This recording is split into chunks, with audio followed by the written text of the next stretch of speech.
என்னால ட்ரெஸ் எல்லாம் வந்து மாத்த முடியாது. உங்கனால செலக்ட் பண்ண முடிஞ்சா வந்து பண்ணுங்க. இல்லன்னா விட்டுருங்க. நைட்டி போடுறது என்ன கொல குத்தமா அப்படின்னு சொல்லிட்டு ஒரு ப்ரோமோ வந்து ரிலீஸ் பண்ணியிருக்காங்க. ஸோ இந்த ஒரு ப்ரோமோ ஒரு பயங்கர வைரலா போகும் அப்படிங்கிறதுல எந்த ஒரு மாற்று கருத்தும் இல்ல. அப்படிப்பட்ட ஒரு கன்டென்ட் தான்.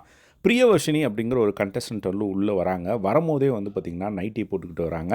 உடனே ராஜு வந்து பார்த்தீங்கன்னா, ராஜு ஹோஸ்ட் பண்றாப்புல மாயா வந்து ராஜு பிளேஸ்ல உட்காந்துட்டுருக்காங்க. ஸோ இப்போ வந்து ராஜு வந்து பார்த்தீங்கன்னா, இந்த மாரி இந்த ட்ரெஸ்லலாம் வந்து வரக்கூடாது. இது வந்து ஷூட்டிங் அப்படிங்கிற மாரி வந்து ராஜு சொல்ற உடனே அந்த இடத்துல பிரியவர்ஷினி இருந்துட்டு, "இதான் ப்ரோ என் காஸ்டியூமு. ஸோ நானா இருக்கேன் அவ்வளோதான்." அப்படிங்கிற மாரி வந்து சொன்ன உடனே, மாயா ஒரு கமெண்ட் பாஸ் பண்றாங்க. "இது மை செல்ஃபெல்லாம் இல்ல. இது வந்து வேஷம் இது." அப்படிங்கிற மாரி சொன்ன உடனே, பிரியவர்ஷினி அவங்க இருந்துட்டு, "இது என்ன மரியாதை இல்லாத ட்ரெஸ்ஸா?" அப்படிங்கிற மாரி வந்து அவங்க ஒரு கேள்வி கேட்குறாங்க. மாயா இருந்துட்டு, "சரி மாத்திட்டு வாங்க போங்க." அப்படிங்கிற மாரி வந்து சொல்ல, அதுக்கப்புறம் அவங்க இருந்துட்டு, "இல்ல என்னால முடியாது. இப்படியே செலக்ட் பண்ணுறதுனா பண்ணுங்க. இல்லன்னா பரவால்ல. நைட்டி போடுறது என்ன கொலை குத்தமா?" அப்படிங்கிற மாரி வந்து சொல்றாங்க. டக்குனு ஆரி வந்து கோவப்பட்டு வந்து, "இடம், பொருள், ஏவல் என்ன எங்க எப்படி வரணும் அப்படிங்கிறதெல்லாம் தெரியலையா?" அப்படிங்கிற மாரி வந்து கேள்வி கேட்ட உடனே, "நான் என்ன இப்படியா வந்திருக்கேன்?" அப்படிங்கிற மாரி ஒரு வார்த்தை சொல்றாங்க. பீப் போடுறாங்க.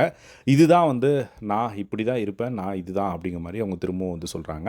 அதுக்கப்புறம் மாயா இருந்துட்டு வந்து பார்த்தீங்கன்னா, "நீங்க சொல்ற ஒரு காரணம் வந்து கான்ட்ராடிக்ட்டா இருக்கு." அப்படிங்கிற மாரி சொன்ன உடனே, அவங்க இருந்துட்டு, "சொல்லிடுங்க வெளிய போன்னு சொல்லுங்க. இப்பவே நான் போயிடுறேன்." அப்படிங்கிற மாரி வந்து அவங்க என்னடா இது இப்படி பேசுகிறாங்களே அப்படிங்கிற மாரி இருந்தது. சரி செலக்ட் ஆகுறதுக்காக வந்திருக்காங்களா? இல்ல சரி கான்ட்ரோவர்சி பண்ணணும் அப்படிங்கிறதுக்காக வந்திருக்காங்களா? அப்படிங்கிற மாரி தான் அவங்களோட ரிப்ளை வந்து இருந்தது. ஸோ அந்த இடத்துல வந்து அவங்க பட்டு பட்டு பட்டுன்னு சொல்லிக்கிட்டே இருந்தாங்க. ஸோ அந்த இடத்துல வந்து ஜட்ஜஸ்க்கும் வந்து என்ன ஹேண்டில் பண்ணுறதுன்னு தெரியல. டக்குன்னு வந்து ஓவியா வந்து சரி கிளம்பலாம் அப்படின்னு சொல்லிட்டு ரெட் கார்டை வந்து காட்டிடுறாங்க.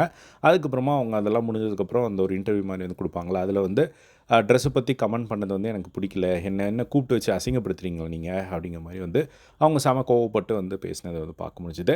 ஸோ இந்த ஒரு கண்டென்ட் வந்து எபிசோட் 2ல வரல. மேபி எபிசோட் 3 இன்றைக்கி வந்து வரலாம்னு நினைக்கிறேன் நைட்டு. ஸோ வந்த உடனே என்ன தான் நடந்தது அப்படிங்கிற ஃபுல் டீட்டெயில்ஸ் வந்து அப்டேட் பண்ணுறேன். பட் இந்த ஒரு ப்ரோமோ வச்சு பார்க்கும்போது வந்து நம்மளுக்கே வந்து என்னடா டப்பு டப்புன்னு இப்படி பேசுகிறாங்களே அப்படிங்கிற மாதிரி தான் வந்து தோணுச்சு.